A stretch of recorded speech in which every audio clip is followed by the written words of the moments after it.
Jornal da Alterosa, edição regional. Oferecimento Virtual Telecom. Bora conectar com a melhor internet da região. Sinteac, compromisso com o trabalhador. Olá, boa noite. Hoje é sexta-feira, dia 6 de junho de 2025. O Jornal da Alterosa, edição regional, está no ar. A Secretaria Estadual de Educação, através da Superintendência Regional de Ensino, abriu uma investigação para apurar denúncias de irregularidades cometidas pela direção de uma escola estadual em Juiz de Fora. Foram levantadas suspeitas de que houve uma festa na escola em que estudantes teriam que pagar para ter acesso a essa comemoração. Apenas 2 estudantes teriam participado, o que gerou incômodo entre pais e responsáveis pelos alunos. Outra denúncia aponta que a merenda dos estudantes teria sido usada na mesma festa. Algumas imagens com fotos foram encaminhadas para reforçar a apuração dos fatos. Em nota, a assessoria da Secretaria Estadual de Educação informou que todas as medidas cabíveis para a apuração dos fatos estão sendo adotadas. Ainda segundo a Secretaria, o Serviço de Inspeção da Superintendência Regional de Ensino de Juiz de Fora compareceu à unidade e está apurando os fatos para elaborar um relatório que será enviado ao Núcleo de Correição Administrativa da Secretaria Estadual de Educação para análise das medidas administrativas cabíveis, respeitando os princípios da ampla defesa e do contraditório que são garantidos por lei. A Secretaria Estadual de Educação reafirma seu compromisso com a ética, a transparência e a responsabilidade nas escolas, na gestão das escolas públicas. Fecha a nota. A Polícia Militar, com apoio da Guarda Civil Municipal, desencadeou uma operação de prevenção ao tráfico de drogas, apreensão de armas brancas e zeladoria das vias públicas na região central da cidade, ontem à noite. Pessoas em situação de rua foram abordadas e entrevistadas. Durante a ação, a PM encontrou uma pessoa que estava circulando nas ruas da cidade, egressa do sistema prisional de outro município. O homem usava uma tornozeleira eletrônica que estava desligada em descumprimento à ordem judicial. Numa outra abordagem, policiais militares descobriram um homem em situação de rua que se passava como indígena da tribo Guarani. Ele passou nome falso aos policiais que, após a apuração, conseguiram chegar à verdadeira identificação do suspeito. Ele tinha um mandado de prisão em aberto, expedido pelo Poder Judiciário de Goiás por homicídio. Os 2 homens foram levados para a delegacia. Segundo a Polícia Militar, as ações vão seguir nos próximos dias. E o Ministério Público de Minas Gerais deflagrou nesta sexta-feira em Muriaé a Operação Sujeito Oculto, que investiga possíveis fraudes em processos licitatórios realizados entre os anos de 2017 e 2018 para a realização de obras de engenharia. Foram cumpridos 3 mandados de busca e apreensão no Distrito de Vermelho e 2 em Muriaé. De acordo com o MPMG, o objetivo é coletar elementos de informação para auxiliar nas investigações de possíveis práticas de infrações penais. Se confirmados os indícios preliminares, os envolvidos poderão ser denunciados por crimes contra a administração pública, como associação criminosa, fraude a licitações e lavagem de capitais. 2 pessoas jurídicas registradas em nomes de parentes de um vereador de Muriaé firmaram contratos administrativos com os municípios de Muriaé, Além Paraíba e Miradouro. Tão logo as prefeituras realizavam os pagamentos desses contratos, ocorriam transferências bancárias. Os valores saíam das contas das empresas ou dos sócios documentais e chegavam à conta bancária do vereador. A partir dessa conta, os montantes eram pulverizados por meio de saques sequenciais ou pequenos pagamentos. Segundo o MP, o vereador teria movimentado mais de 5 milhões de reais. Foi enterrado hoje às 5 horas da tarde Mário Lúcio Francisco, de 64 anos, vítima do acidente envolvendo o ônibus urbano no bairro Niterói, em Juiz de Fora. Mário tinha ficado tetraplégico e estava entubado. Ele é a 2ª pessoa que morre em razão do acidente. Carlos Alberto da Silva Songo, de 69 anos, morreu no dia da tragédia. O motorista Elcio Carlos Barbosa, de 48 anos, segue internado, se recuperando de fraturas no braço, fêmur e perna. Uma outra paciente também está internada. Um idoso de 62 anos foi baleado após ser assaltado na Praça 28 de Setembro, no centro de Visconde do Rio Branco.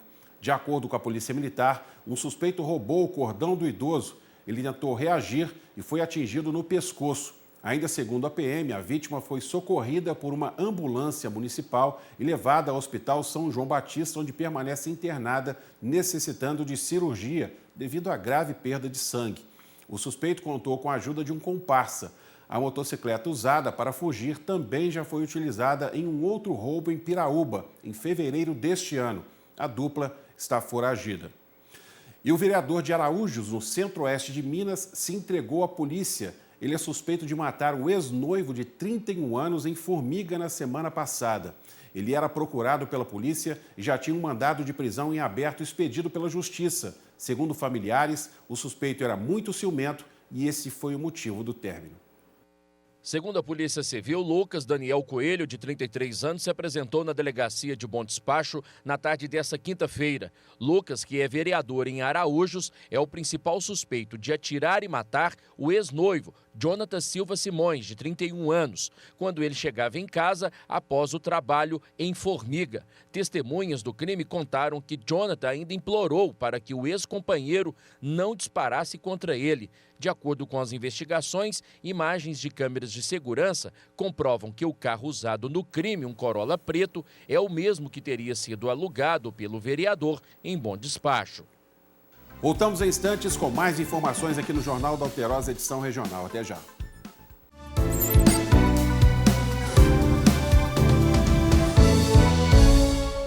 A Polícia de Minas Gerais começou a ouvir hoje testemunhas do caso em que mais de 20 estudantes tiveram as imagens manipuladas por inteligência artificial para a criação de conteúdo pornográfico. A denúncia foi apresentada ao Ministério Público por pais de alunas de um colégio particular. A descoberta de que estudantes estavam montando imagens com falsos nudes de adolescentes e comercializando em redes sociais provocou uma grande mobilização por medidas urgentes. As montagens teriam sido feitas com o uso de inteligência artificial. Isso fica mais revoltante ainda pra gente que é mãe de menina, principalmente, que deixa aqui na escola, né? Que a gente paga caro e acaba fotos sendo vazadas de próprios colegas que seguia as filhas nossas no Instagram, tirava print fazendo horrores e vendendo. O caso tomou as manchetes de jornais após uma influenciadora digital revelar o que estava acontecendo. Há mais de um ano, recorrentemente, alunos da escola estão fazendo imagens dessas meninas nuas com inteligência artificial e rodando essas imagens pela escola em grupos e fóruns no Telegram em que qualquer um pode ter acesso. Colegas de sala relatam que o estudante que fez as montagens foi suspenso apenas por 2 dias e nessa quarta-feira voltou ao colégio, fazendo ameaças. Tá ameaçando com faca. Falou que ia matar as meninas que denunciaram ele. Alunas do 3º ano do ensino médio também se uniram para apoiar as colegas que tiveram as fotos expostas. Após o caso se tornar público, garotos de outros colégios particulares fizeram um protesto em frente à unidade de ensino. Tão logo os pais compareceram à unidade, foi feito o registro da ocorrência e de imediato as investigações se iniciaram de forma sigilosa, buscando preservar a integridade das pessoas envolvidas. Essa psicóloga infanto-juvenil afirma que, além de ser crime, o chamado cyberbullying pode provocar várias consequências no comportamento das vítimas expostas a constrangimento ilegal. E isso pode trazer inúmeros riscos para uma criança, para o desenvolvimento cognitivo, para a segurança de uma criança, né? Ela pode não querer mais ir para a escola. Estou aqui no estúdio com o Tião da Autoescola Andorinha, o Rodrigo, que é instrutor lá da autoescola, porque tirar a Carteira Nacional de Habilitação é um sonho para muita gente. Como a Autoescola Andorinha faz para tornar esse sonho realidade? Bom, vou colocar ali que ele está no patamar da prova e não muito acima. Muita gente acha que o exame é difícil demais e por conta disso já coloca no patamar acima do que ele pode chegar. Então a gente já vem colocando na cabeça ali, passando treinamento de acordo, que ele equipara ao nível nisso aí, chega lá e passa sem problemas. Agora tem muita gente que morre de medo de prova prática. O que vocês passam para as pessoas para que elas possam, passar de primeira no exame? Pois todos tornam-se muito bem preparados, já sabendo a exigência que vai vir do examinador. Portanto, a gente prepara ele exatamente como vai ser o exame, até o local a gente passa com eles. E com o dia corrido, as pessoas trabalhando muito, como é que vocês trabalham também essa flexibilidade nos horários lá dentro da autoescola? A gente trabalha de 7 até as 20 horas e na aula teórica são 2 horários. De 7 às 11, depois das 4 às 20. Tião, a Autoescola Andorinha é uma das mais tradicionais da cidade. Como manter tantos anos na autoescola e com tanto sucesso assim? Por um trabalho muito bem feito, né? Com pessoas experientes, doutor muito experiente. Tem o meu filho, que é o que dá aula de legislação, a vida dele é aquilo ali, entendeu? Então tem condições de deixar o aluno muito bem preparado para ir para uma prova. Eu já sou habilitado e às vezes me sinto inseguro de dirigir. Posso ir na Autoescola Andorinha? Pode, isso aí é muito importante, que a pessoa acaba de tirar a carteira, a gente treinou ela muito em percurso de exame, mas na verdade ela precisa vir para o trânsito. Então nós damos aulas para pessoas habilitadas, assim para fazer estrada também. Para quem está assistindo o Jornal da Alterosa, tem alguma vantagem, Rodrigo? Sempre tem. Se a gente consegue passar lá uma aula extra e também a matrícula grátis. Obrigado, Rodrigo. Obrigado, Tião. Sucesso mais ainda para a Autoescola Andorinha. Muito obrigado. E você não perca tempo, hein? O presidente da Câmara Municipal de Pirapetinga, Jucenei Soares Brum, conhecido como Tinha da Marinha, foi afastado do cargo por decisão liminar da Justiça. O pedido foi feito pelo Ministério Público de Minas Gerais, que apontou que o vereador ocupava a presidência pela 3ª vez consecutiva, o que contraria os princípios da alternância no poder. A decisão judicial segue o entendimento do Supremo Tribunal Federal, que permite apenas uma reeleição para o mesmo cargo nas mesas diretoras das casas legislativas. Até que novas eleições sejam realizadas, a presidência da Câmara será exercida interinamente pelo atual vice-presidente da mesa diretora. Segundo o Ministério Público, a reeleição sucessiva fere os princípios republicanos e democráticos e o caso foi alvo de uma ação civil pública da Promotoria de Justiça de Pirapetinga. A Polícia Civil fez hoje uma operação contra uma organização criminosa que aplicava golpes em aposentados em BH. Foram apreendidos dinheiro, cartões bancários, documentos e um carro. Um suspeito está sendo procurado. O delegado que está à frente das investigações explica como o grupo atuava. Eles faziam a sugestão, se a pessoa tivesse uma determinada dívida, vamos dizer que a pessoa tinha uma dívida de 20 mil reais. Eles faziam a proposta para a pessoa pegar um empréstimo de 23 mil, aí eles falam que esses 20 mil pagariam o empréstimo dela e essa pessoa ficaria com 2 mil reais. Essa pequena parte do empréstimo seria um prêmio para elas. E a empresa se responsabilizava em pagar as parcelas do empréstimo. Só que a empresa pagava a primeira, pagava a segunda e já na terceira desaparecia, parava de pagar. E a pessoa, além do débito anterior, passava a assumir um outro débito. Então, ela passava a ter mais de uma dívida ao mesmo tempo. E a empresa ficava com a quase totalidade do empréstimo que eles recebiam. O que a gente recomenda? Primeiro, que os parentes observarem, né, qual tipo de contrato está sendo oferecido para essas pessoas. Essas pessoas procurarem na internet a idoneidade dessas empresas, quanto tempo de existência existe nessas empresas, verificar se, junto às instituições financeiras, a Caixa Econômica Federal, por exemplo, se a pessoa é aposentada, se ela tem algum débito, algum empréstimo contraído no nome dela. Então, a primeira coisa é certificar. Eu tenho dívidas no meu nome, eu tenho empréstimos contraídos no meu nome. Agora, para as pessoas, você tem que tomar cuidado, não ficar contraindo diversos empréstimos consignados, para não ficar sobrecarregando a margem que a pessoa pode ter de desconto na sua aposentadoria. Só uma correção, esta operação da Polícia Civil foi realizada quinta-feira e não nesta sexta-feira. Uma dupla foi presa após furtar uma tampa de bueiro no bairro Benfica, em Juiz de Fora. De acordo com a Polícia Militar, a PM recebeu essas imagens do furto e conseguiu identificar os suspeitos. O dono do ferro velho, para onde vendiam os vergalhões, foi localizado e também foi preso. O material foi recuperado pelos militares. Você está com o esquema vacinal contra a Covid em dia? Sabia que é preciso tomar doses de reforço a cada 6 meses, caso você faça parte do público prioritário?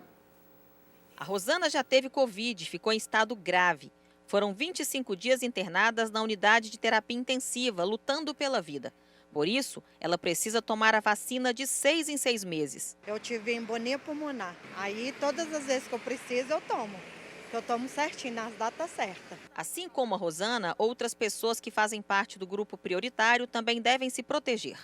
A orientação do Ministério da Saúde é que essas pessoas se vacinem de 6 em 6 meses. Gestantes, as crianças de 6 meses a menor de 5 anos de idade e também as pessoas com mais de 60 anos de idade. Além disso, existem outros grupos também que são elegíveis, que são aquelas pessoas portadoras de comorbidade, né, os hipertensos, diabéticos, que não estão nesses grupos que eu comentei anteriormente, os profissionais de saúde, a população privada de liberdade, dentre outros grupos. Segundo os dados da Secretaria Municipal de Saúde, somente este ano foram aplicadas mais de 52 mil doses da vacina contra a Covid-19 em todos os públicos prioritários e definidos pelo Ministério da Saúde.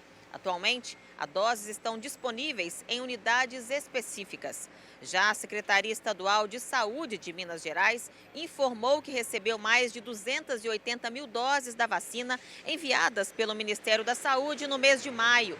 Os imunizantes serão destinados ao público a partir de 12 anos. Nós estamos com vacinas disponíveis em todas as unidades de saúde para esse público elegível, sendo que para crianças nós centralizamos em 18 unidades de saúde pela questão da restrição de doses nesse momento. Mas para o público idoso, a partir da semana que vem, possivelmente já teremos em todos os postos. A vacina é segura, ela é eficaz. A gente ainda tem casos de Covid acontecendo em Belo Horizonte, inclusive com internação, infelizmente com óbito. Então, por isso que é importante vacinar esse público prioritário, né? Crianças, as gestantes e as pessoas com mais de 60 anos de idade. Para você que já está programando o fim de semana, fique atento à previsão do tempo.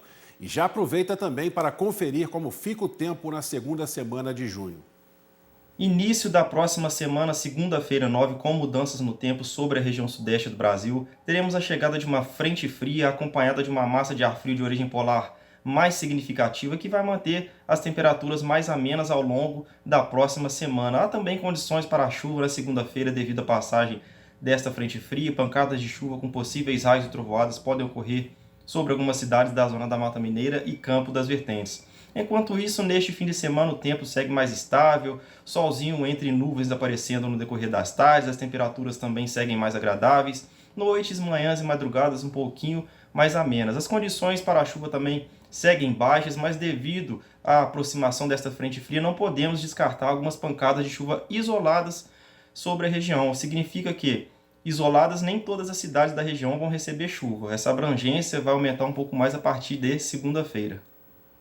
E assim a gente encerra mais uma semana aqui no Jornal da Alterosa, edição regional. A gente se encontra na segunda-feira, às 10 para 7 da noite. Bom final de semana e até lá.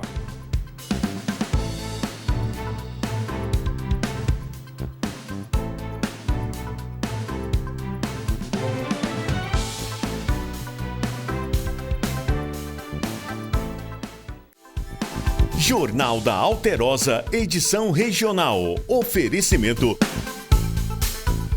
Virtual Telecom. Bora conectar com a melhor internet da região.